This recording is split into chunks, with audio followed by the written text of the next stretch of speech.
Lo que estamos exigiendo es igualdad de derechos y no migajas. Y está en nuestros estudios Eduardo Juárez, vocero de la Red Peruana LGTBQ+. Bienvenido. Muchas gracias, Nicolás, por la invitación. El congresista Alejandro Cabero ha logrado que se apruebe en la Comisión de Justicia un proyecto de ley que formaliza la unión civil entre personas del mismo sexo en el Perú. ¿Qué piensan ustedes de este proyecto? ¿Qué tiene de bueno y qué tiene de malo? Bueno, en principio mencionar que desde la Red Peruana TLGB consideramos que este proyecto de ley presentado por el congresista Cabero y la congresista Moyano de alguna forma perpetúa la desigualdad para las personas del mismo sexo, no las relaciones de personas del mismo sexo, ya que lo que plantean es crear una nueva figura legal cuando sabemos que el máximo jurídico en materia de uniones civiles es el matrimonio. Entonces, desde nuestra postura como Red Peruana TLGB pensamos que si es que el derecho es el matrimonio y todas las personas somos iguales en dignidad y en derechos según la Constitución, pero también según la Declaración Universal de los Derechos Humanos, el Estado debería garantizar los mismos derechos por un simple principio de igualdad. El crear una figura diferente se vuelve discriminatoria. Entonces, lo que el Estado podría estar cometiendo es discriminación al inventarse, por así decirlo, figuras que en nuestra normativa no existen, ¿no? Claro, porque esto de el congresista Alejandro Muñante, el otro Alejandro, como decía esta mañana Manuel Rosas, que dicho sea paso está de vuelta luego unos días de descanso, decía que el otro Alejandro ha salido con la pata en alto diciendo que esto va contra la familia. Y, conocemos sus puntos de vista ultraconservadores, pero ha dicho que es anticonstitucional además. Exacto. Y que no debería proceder por eso.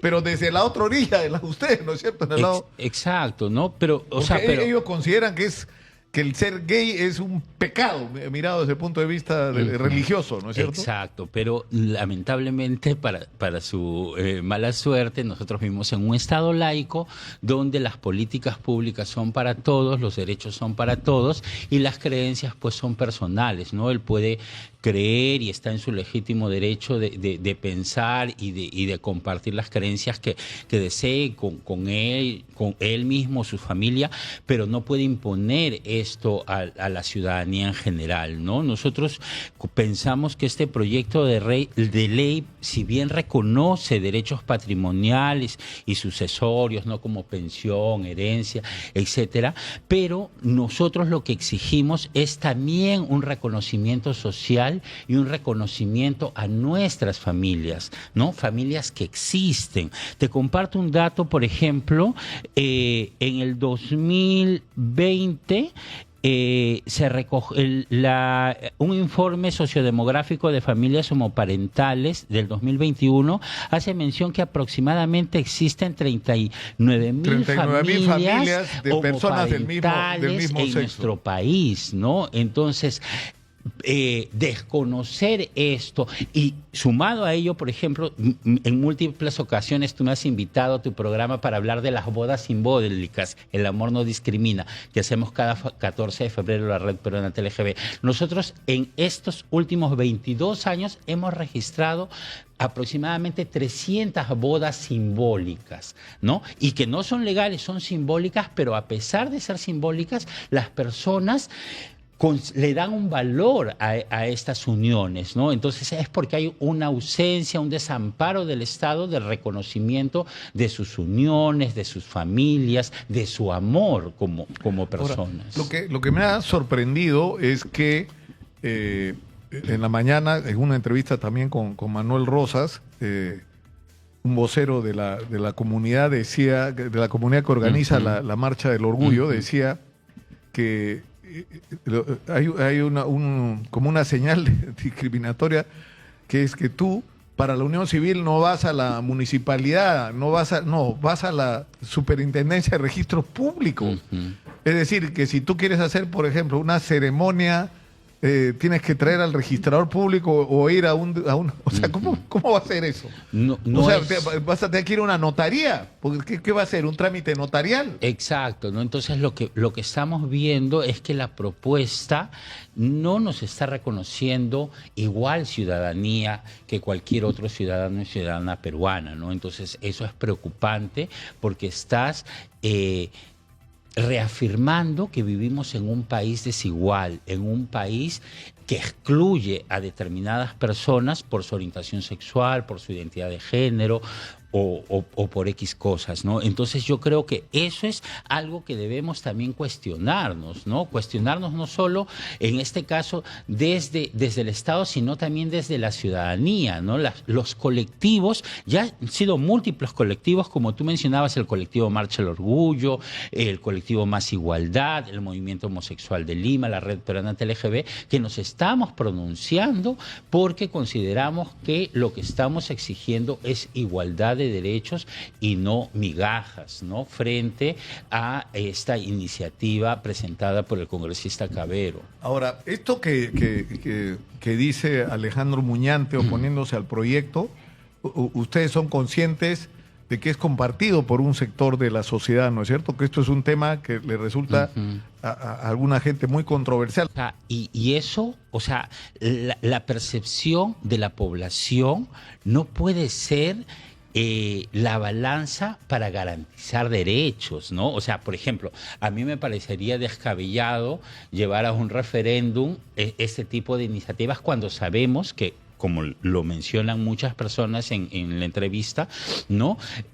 Vivimos en un país conservador, en un país machista, ¿no? Entonces, lo que yo sí creo que el Estado tiene que reconocer es que hay una deuda histórica para con determinadas poblaciones, ¿no? En este caso, la LGBTI, porque somos una de las poblaciones que el Estado no le reconoce ningún tipo de derecho. Ahora, ustedes lo que dicen, por lo que he escuchado, es que la propuesta del congresista Cavero es como se autolimita, ¿no es cierto? Porque en realidad lo que está en debate en el mundo es el tema del matrimonio igualitario, es decir, el matrimonio entre personas del mismo sexo, ¿no? Que en el Perú, y eso es lo que ustedes reclaman. Exacto, ¿no? O sea, la figura jurídica no solo legítima en nuestro país, porque existe ya la figura del matrimonio, sino internacional, es la figura de matrimonio civil. En este caso se le llama igualitario porque incluyen también a las personas LGBTI, ¿no? Pero la figura es de matrimonio civil. Reconocer las uniones, que se cambie el código civil y se mencione que la unión entre dos personas es entre dos personas, y no como dice el nuestro, entre un hombre y una mujer. El derecho internacional habla de unión entre personas, no entre hombres y mujer, hombre y mujer. Ahora, donde el tema se crispa aún más es cuando se habla de la familia. O sea, se dice que esto va contra la familia y cuando se toca el tema, por ejemplo, de la crianza de hijos, existe. Ahí ya la cosa llega a un nivel extremo de quienes se oponen. Hace muchísimo tiempo existen familias homoparentales en nuestro país, ¿no? Sabemos de personas, artistas, de deportistas, no vamos a mencionar, con excongresistas que tienen familias homoparentales, ¿no? Entonces, es un secreto a voces. Es algo que existe, es algo que la sociedad sabe que hay, pero sin embargo nos resistimos a reconocer protección, porque tenemos que reconocer que esos niños, esas niñas, también merecen protección del Estado. Lo que dice la gente es, no, si es criado por dos gays, van a abusar de esa criatura o lo van a convertir en gay, lo van a forzar a que sea gay. Eso es uno de los mitos, ¿no? Eso es información prejuiciosa, ¿no? Definitivamente, ¿no? O la idea de que porque dos personas del mismo sexo críen a un menor van a influenciar en la orientación sexual. Las personas homosexuales venimos de familias heterosexuales y no influenciaron en nuestra orientación sexual. Entonces son información errónea, ¿no? Son prejuicios que reproducimos en la sociedad, pero que no tienen que ver. Por ejemplo, si buscamos la estadística en relación a violencia sexual son las personas los hombres heterosexuales quienes mayormente Los depredadores en la mayor... abusan de los menores y que son de su propio entorno familiar. Entonces, eso es verdad, ¿no? O sea, la información que es brutal es que la violencia sexual contra menores ocurre lamentablemente en los espacios que deberían ser de protección, que es en la familia, en el colegio o en el entorno familiar. Y no que muchas veces son los padres, los hermanos mayores, los tíos, los primos, los abusadores, y son heterosexuales, eso es verdad, ¿no? Es decir, pero ahora, entonces, esto me parece increíble.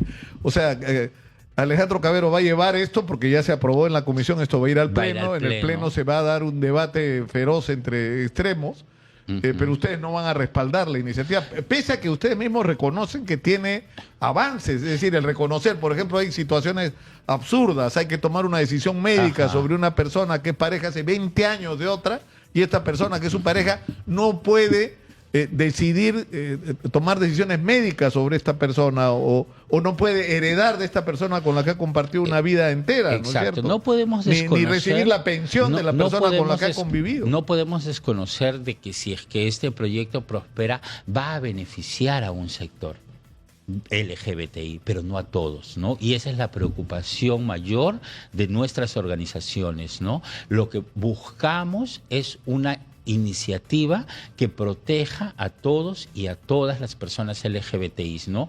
No solo individualmente, sino a nuestras familias, a nuestros hijos, a nuestras hijas, y este proyecto lamentablemente no ampara ello, ¿no? Entonces, esa es la preocupación, ¿no? Sí, probablemente va a ser beneficioso para un sector, pero no para todos. Ahora, yo sé que hay una controversia con respecto a hasta qué punto es una intrusión, pero va a haber un censo nacional. Y la pregunta es, ¿cuántas personas gays o lesbianas o trans hay en el Perú? Y no lo sabemos, no tenemos una cifra. ¿Cuántas parejas que están conviviendo, incluso cuántas familias, ¿no? Y probablemente tampoco haya la voluntad del Estado de incluirnos, porque en censos anteriores las organizaciones intentamos, ¿no? que se incluya la pregunta y salieron incluso hasta con cosas descabelladas como que ya se había impreso, era gastar demasiado papel, o sea, cosas... Bueno, ahora sí hay tiempo, ¿no es cierto? Exacto, pero... Porque esa es una información relevante, ¿no es cierto? Y una forma, por ejemplo, en ese momento de como que de decir, bueno, ¿no?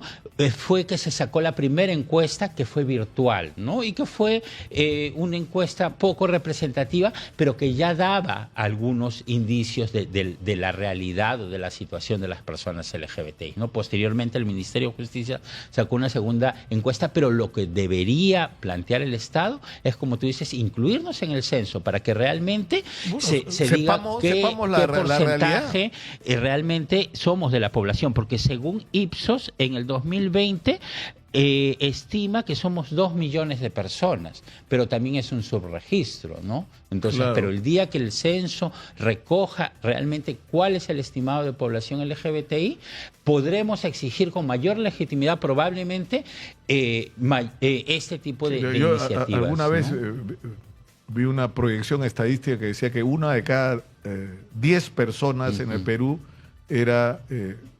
gay, lesbiana, en el trans, mundo, porque esa es la estimación Uno que maneja de cada 10, Naciones y eso Unidas. significa que en el Perú estamos hablando fácilmente más de 3 millones de personas.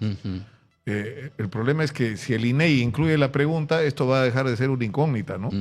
Y es algo que también el Estado no va... Y es una información que es relevante porque sobre ella es sobre la que... Y porque el Estado va a tener que comenzar a garantizar derechos, cosa que a la fecha no lo hace. Muchas gracias por estar acá, Muchas Eduardo. gracias a ti por la invitación, Muchas Nicolás. gracias.